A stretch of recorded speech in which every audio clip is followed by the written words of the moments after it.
എന്ത് 3 മാസം ആകാൻ പോകുന്നോ? ഇനിയും ഈ കാര്യം വീട്ടുകാരറിഞ്ഞില്ലേ? ഇനി എത്ര ദിവസം ഇത് മറച്ചു വെക്കും? എത്ര നാളിങ്ങനെ ഒളിച്ചു വെക്കാൻ പറ്റുമെന്ന് എനിക്ക് അറിയില്ല അമ്മേ.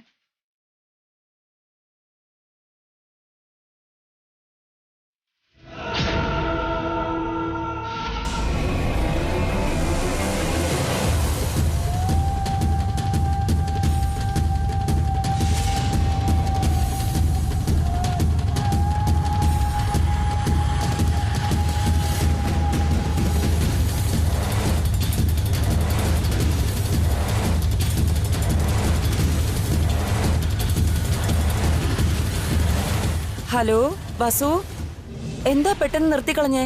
എന്താ, എന്തു പറ്റി?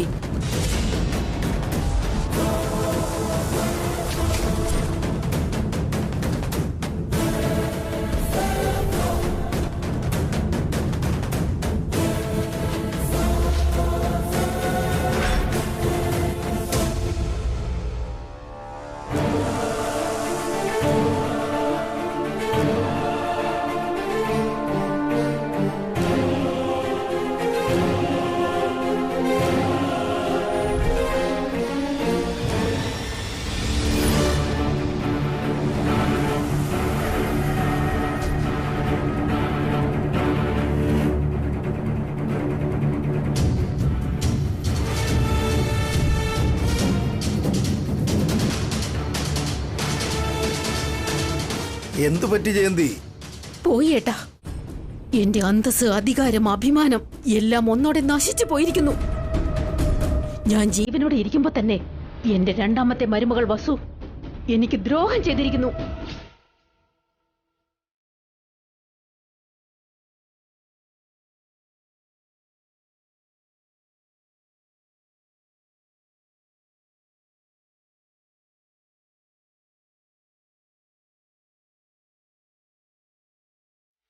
ഈ പാപത്തില് നിനക്കും ഒരു പങ്കുള്ളതല്ലേ അബി? നിന്റെ ഭാര്യയുടെ കൂടെ ചേർന്ന് നീയും എന്നെ ദ്രോഹിക്കുക ചെയ്തിരിക്കുന്നെ.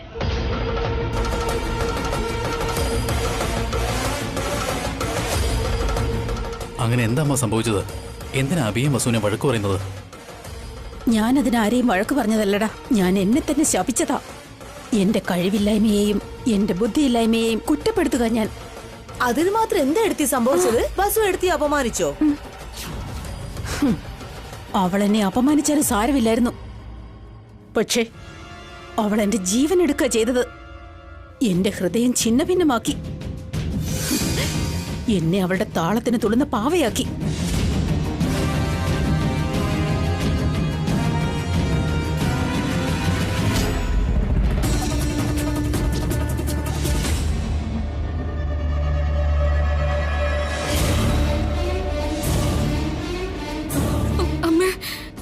വേണ്ട, ഇനി എന്നെ അങ്ങനെ വിളിക്കരുത്.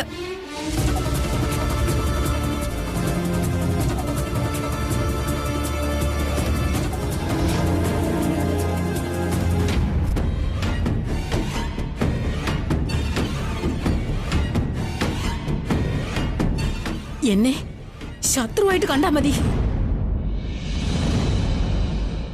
അത്രയും വലിയ എന്ത് തെറ്റാ വസു ചെയ്തത്? നിങ്ങൾക്കെല്ലാവർക്കും വസു ഒരു തെറ്റും ചെയ്യാത്ത ആളാ. വെറും പാവാണെന്നല്ലേ നിങ്ങളൊക്കെ വിശ്വസിക്കുന്നേ? അതുപോലെ ഞാനും വിശ്വസിച്ചതാ. പക്ഷേ ഈ വസു എന്നെ തന്നെ ദ്രോഹിച്ചിരിക്കുക, വിശ്വസിപ്പിച്ച് ചതിച്ചു. എന്റെ വാക്കുകൾ ധിക്കരിച്ച് അമ്മയാകാൻ പോവാ. ഇവളുടെ വയറ്റിലൊരു കുഞ്ഞുണ്ട്.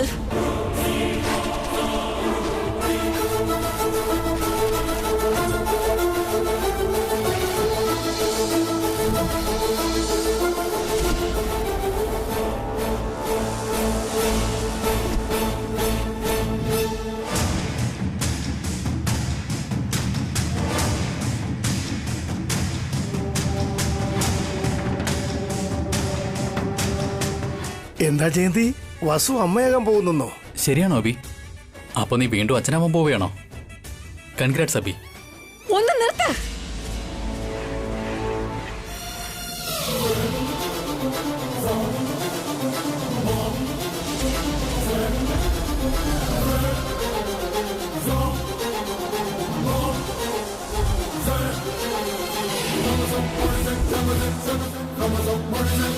എന്തിനാ ഇപ്പൊ ഇത്രയൊക്കെ സന്തോഷിക്കുന്നേ?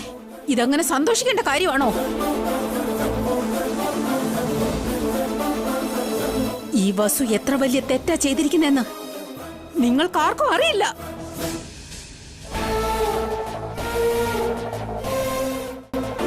ഇല്ലമ്മേ, ഇത് പ്രതീക്ഷിക്കാതെ സംഭവിച്ചു പോയതാ.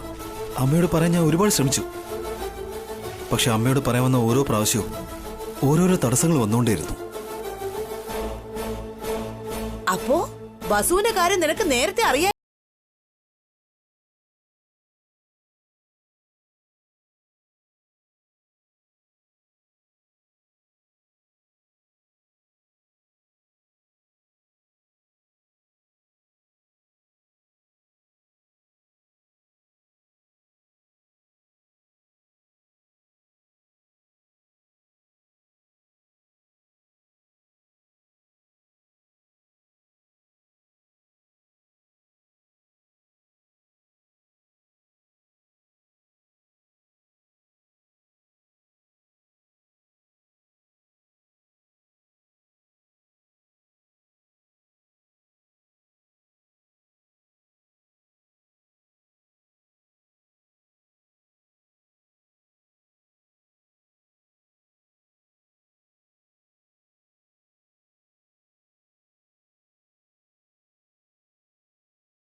അമ്മയുടെ വാക്ക് ധിക്കരിച്ച് അമ്മയുടെ മനസ്സ് വേദനപ്പെടുത്തി ഞങ്ങൾ ഇങ്ങനെയൊക്കെ ചെയ്യണമെന്ന് വിചാരിച്ചതല്ല.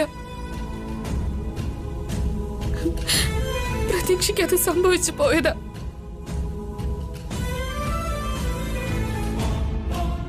അമ്മയുടെ ഈ കാര്യം പറയുന്നതിന് മുന്നേ അമ്മ ഞങ്ങളോട് കുഞ്ഞുങ്ങളെ വേണ്ടെന്ന് പറഞ്ഞു.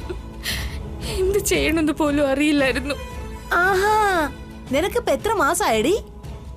3ാമത്തെ മാസം.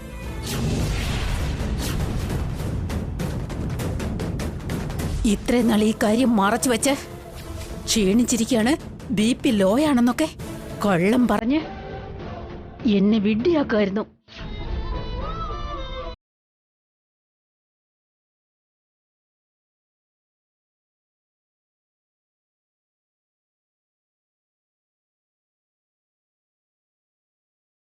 അമ്മയെ വിഡ്ഢിയാക്കാൻ ഞങ്ങൾ ശ്രമിച്ചതല്ല. അമ്മയോട് ഈ കാര്യം പറയാനായിട്ട് ശരിയായൊരു സാഹചര്യം ഞങ്ങൾക്ക് കിട്ടിയില്ല. ഇന്ന് ഞാൻ തന്നെ അമ്മയോട് പറയാൻ വേണ്ടി ഇരുന്നതാ. ഇതിനപ്പുറം നീ ഒന്നും പറയണ്ട അബി. നിങ്ങൾ എന്നോട് ചെയ്ത ചതിയും ദ്രോഹവും ഈ ജന്മത്തിൽ ഞാൻ മറക്കില്ല. അവർക്ക് കുഞ്ഞുണ്ടാകുന്നത് നിനക്കെങ്ങനെ ദ്രോഹമാവും ജയന്തി? ഞാൻ കാർത്തികയ്ക്ക് മാത്രം കുഞ്ഞുണ്ടാകാനാ പ്രാർത്ഥിച്ചത്, അല്ലാതെ വസുവിനല്ല. വസുവിനും അബിക്കും കുഞ്ഞുണ്ടായാൽ അതിനിപ്പോ എന്താ അമ്മേ പ്രശ്നം? വസുവിന് കുഞ്ഞ് ജനിച്ചാലത് അബിക്ക്.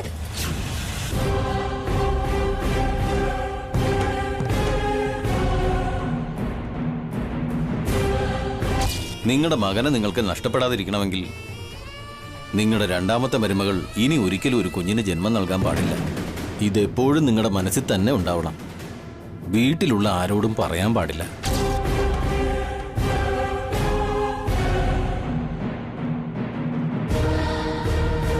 പറയമ്മേ, എന്താ അമ്മയുടെ പ്രശ്നം? ഞാനിപ്പോഴും ജീവനോടെ ഇരിക്കുന്നതാടാ എന്റെ പ്രശ്നം. ഇതുവരെ എന്റെ മരണം സംഭവിക്കാത്ത എന്താന്ന് എനിക്ക് മനസ്സിലാവുന്നില്ല.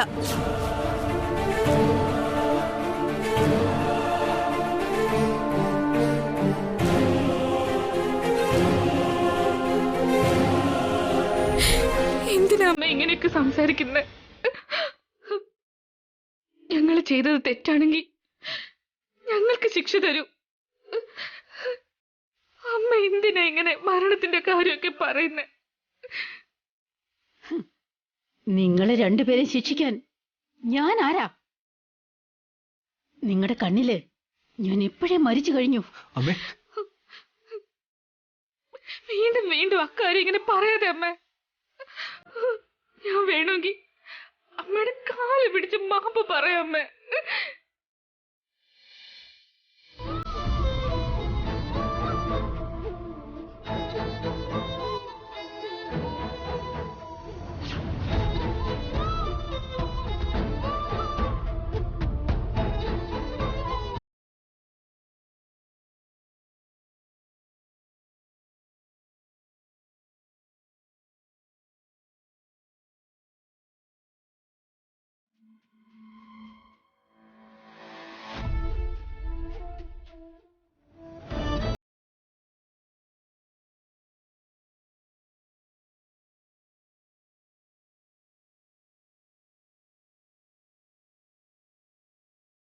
നിന്നോട് ഞാൻ ഒരിക്കലും ക്ഷമിക്കില്ല.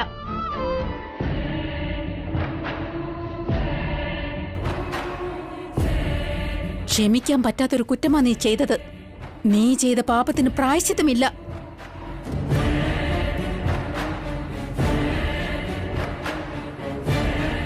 നീ ചെയ്ത ഈ തെറ്റിനുള്ള ശിക്ഷ ഞാൻ അനുഭവിച്ചേ മതിയാവൂ. ആ വേദനയെ ഞാൻ ഏറ്റുവാങ്ങിക്കോളാം.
എന്റെ ഏട്ടത്തെ വിഷമിപ്പിച്ചവര് ആരും സ്വസ്ഥായിട്ട് ഇരുന്നിട്ടില്ലടി. അതിനേക്കാൾ വലിയ വേദന അവർ അനുഭവിക്കും. നിർത്ത സുമംഗലേ. ആശീർവദിക്കുന്നതിന് പകരം ശപിക്കുന്നോടി നീ. അകത്തേറിപ്പോ.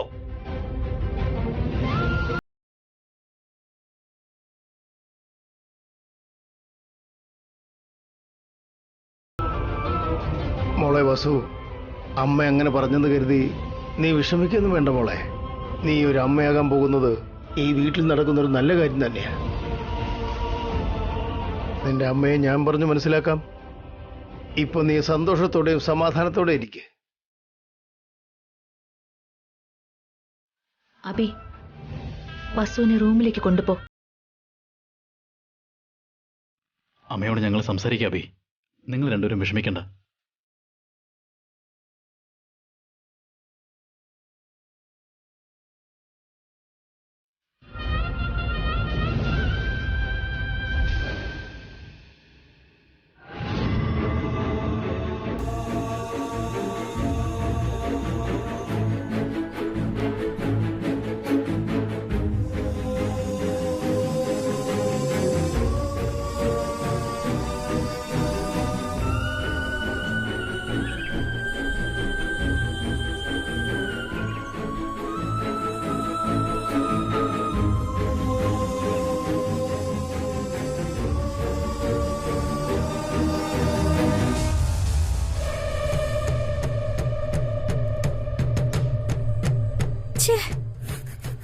മല പോലെ വന്നത് എലി പോലെ പോയി. ഇത്രയും സിമ്പിൾ ആയിട്ട് അവസാനിക്കുമെന്ന് വിചാരിച്ചതേയില്ല. എടി മരമണ്ടി, ഇത് അവസാനല്ലടി, തുടക്കമാ. ഓ, നിന്റെ അമ്മായിയാകുന്ന വെടിമരുന്നിന് നമ്മളിപ്പോ തീ കൊളുത്തിയിട്ടേ ഉള്ളൂ. അത് പൊട്ടിത്തെറിച്ച് വസുവിനെ കത്തിച്ച് ചാമ്പലാക്കുന്നുള്ളത് ഉറപ്പാ. കണ്ടോ?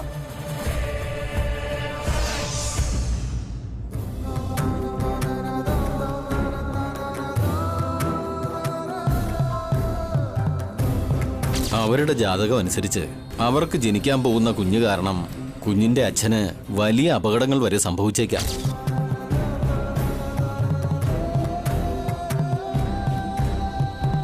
ഇല്ല, അങ്ങനെ സംഭവിക്കാൻ പാടില്ല. എന്റെ അബി 100 ആയുസോടെ ജീവിക്കണം. വേണ്ടി വന്നാൽ എന്റെ ജീവൻ കൊടുക്കാനും ഞാൻ തയ്യാറാ. എന്റെ മകൻ ഒന്നും സംഭവിക്കരുത്.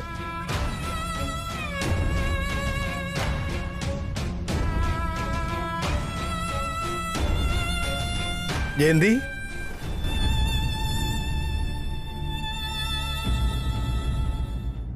വസു അമ്മയാകുന്നതിൽ സന്തോഷിക്കാതെ നീ എന്തിനാ അങ്ങനെയൊക്കെ സംസാരിച്ച്? വസു അമ്മയാകാൻ പാടില്ലേട്ടാ. അതെന്താന്ന്? എന്താ ഇങ്ങനെ ചോദിക്കുന്നേ? വസു അമ്മയായാൽ അനുവിനെയും കീർത്തി അവര് ശ്രദ്ധിക്കില്ലെന്ന് പറഞ്ഞിട്ടാണോ? ഇപ്പൊ നോക്കുന്നത് പോലെ ഇനിയും നോക്കില്ലെന്ന് ഭയമുണ്ടോ നിനക്ക്? ഏട്ടനോട് എങ്ങനെയാ പറഞ്ഞ് മനസ്സിലാക്കേണ്ടെന്ന് അറിയില്ല. നീ എന്തിനാ ഇങ്ങനെയൊക്കെ ചെയ്യുന്നതെന്ന് എനിക്ക് മനസ്സിലാവുന്നേ ഇല്ല. അമ്മയാവുക എന്നത് എത്ര വലിയൊരു ഭാഗ്യമാണ്. ഒരു പുരുഷനായ എന്നെക്കാളും സ്ത്രീയായ 3 മക്കളുടെ അമ്മയായ നിനക്ക് നന്നായിട്ട് അറിയാവുന്നതല്ലേ. അങ്ങനെയുള്ള ഭാഗ്യത്തെ നീ വേണ്ട എന്ന് വെക്കുന്നത് എനിക്ക് വലിയ ആശ്ചര്യമായിരിക്കുന്നു ജയന്തി. ഞാൻ വേണ്ടാന്ന് പറഞ്ഞതിന്റെ കാരണം ഏട്ടന് അറിയില്ല. കാരണം എന്താണെന്ന് പറ ജയന്തി.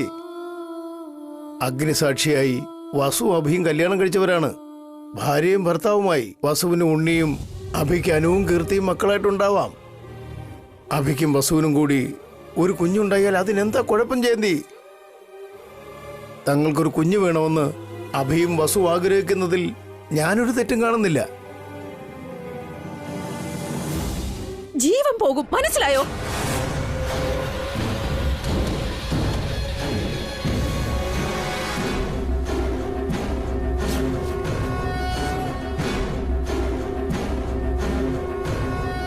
ആരുടെ ജീവൻ പോകുമെന്ന് ജയന്തി? അതൊക്കെ ഞാൻ പിന്നീട് ഏട്ടനോട് വിശദമായിട്ട് പറഞ്ഞു തരാം. പക്ഷെ ഇപ്പോ വസു അമ്മയാകാൻ പാടില്ലെന്ന് മാത്രം അറിഞ്ഞാ മതി. അതിനൊരിക്കലും ഞാൻ കൂട്ടു നിൽക്കില്ല. തെറ്റ് ജയന്തി. നമ്മൾ വിചാരിച്ച ഉടനെ കുഞ്ഞ് ജനിക്കില്ല. അത് ദൈവം തരണം. കിട്ടിയ കുഞ്ഞിനെ വേണ്ടെന്ന് പറയരുത്. ഒരു കുഞ്ഞിക്കാല് കാണാതെ അച്ഛനും അമ്മയും ആകാതെ ദുഃഖം അനുഭവിക്കുന്ന എത്രയോ ദമ്പതിമാരെ നീ കണ്ടിരിക്കുന്നു ജയന്തി. ഒരു കുഞ്ഞില്ലാത്തത് കാരണം അവരെന്തുമാത്രം വേദനിക്കുന്നുവെന്ന് നിനക്കറിയാത്ത കാര്യമല്ലല്ലോ ജയന്തി. എന്റെ വിഷമം മുഴുവനും എന്റെ മകനെ കുറിച്ചാ, എന്റെ അബിയെക്കുറിച്ച് മാത്രം. വസു അമ്മയായാൽ അബി ജീവനോടെ ഉണ്ടാവില്ല. ഇപ്പൊ തന്നെ നിന്റെ വാക്കുകൾ കൊണ്ട് അഭിയെയും വസുവിനെയും നീ ഒരുപാട് കഷ്ടപ്പെടുത്തിയിട്ടുണ്ട്. ഒരമ്മയാകുന്ന സന്തോഷത്തെ വസുവിനെ അനുഭവിക്കാൻ നീ സമ്മതിക്കില്ലല്ലേ? നിന്റെ മനസ്സൊന്ന് മാറ്റി ജയന്തി. നീ പറഞ്ഞതൊക്കെ തിരിച്ചെടുക്ക്. എന്റെ ജീവൻ നഷ്ടപ്പെടുത്തിയിട്ടായാലും അബിക്ക് ആപത്ത് വരാൻ ഞാൻ സമ്മതിക്കില്ല. അഭിക്കൊരു ആൺകുട്ടിയില്ല. വസു കാരണമെങ്കിലും അഭിക്കൊരു ആൺകുട്ടി ഉണ്ടാവണമെന്നാണ് എന്റെ അഭിപ്രായം. ആലോചിച്ചു നോക്ക് ജയന്തി.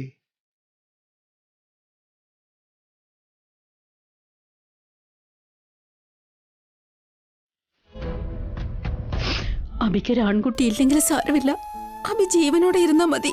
എനിക്കതാണ് പ്രധാനം.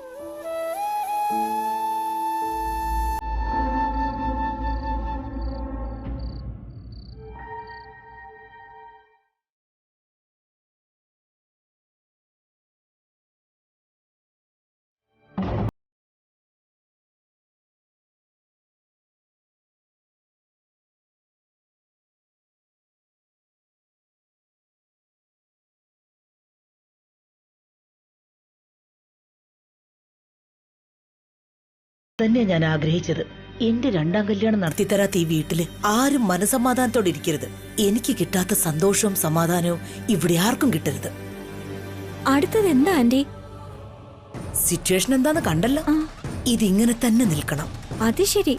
ഇതിന്റെ എൻഡ് എന്താകും? 3 തീരുമാനങ്ങളാ ഉള്ളത്. ഒന്ന്, വസു കുഞ്ഞിനെ പ്രസവിക്കുന്നത് ഏട്ടത്തി ഒരു കാരണവശാലും അംഗീകരിക്കില്ല. അതുകൊണ്ട് വസു അബോർഷൻ തന്നെ ചെയ്യേണ്ടി വരും. ഓ. 2, അബോർഷൻ ചെയ്യാനാണെങ്കിൽ വസു കൊന്നാലും സമ്മതിക്കില്ല. അങ്ങനെ വരുമ്പോ വസു സ്വന്തം വീട്ടിലേക്ക് തിരിച്ചു പോകും. ഇത് രണ്ടും അല്ലാതെ മൂന്നാമത് എന്തെങ്കിലും ഉണ്ടോ? ഉണ്ടടി. ഈ വീട് ചിന്ന ഭിന്നമാകണം. വസു സ്വന്തം വീട്ടിലേക്ക് തിരിച്ചു പോകുന്നത് അഭി ഒരിക്കലും സമ്മതിക്കില്ല. തനിക്ക് കിട്ടാനുള്ള സ്വത്ത് വാങ്ങിച്ചിട്ട് വസു കുട്ടികളോടൊപ്പം വേറെ വീട്ടിൽ പോയി താമസിക്കും. അപ്പോ എനിക്കും പങ്ക് കിട്ടുമല്ലേ? എനിക്കും കിട്ടുമല്ലോ. ആന്റിക്ക് എങ്ങനെ സ്വത്തിന്റെ പങ്ക് കിട്ടും? സ്വത്തല്ലടി, സന്തോഷ കിട്ടാൻ പോകുന്നത്. സന്തോഷോ? അത് തന്നെ. അഖിലിനും സ്വത്തിന്റെ ഒരു പങ്ക് കിട്ടുമല്ലോ. അതാ എന്റെ സന്തോഷം. ഓ, അങ്ങനെയാണോ?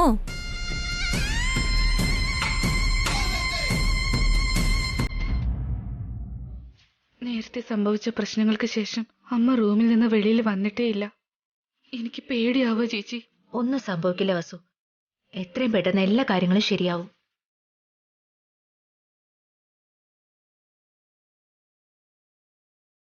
അച്ഛാ, ഏട്ടാ, അഖിൽ വാ ഭക്ഷണം കഴിക്കാം.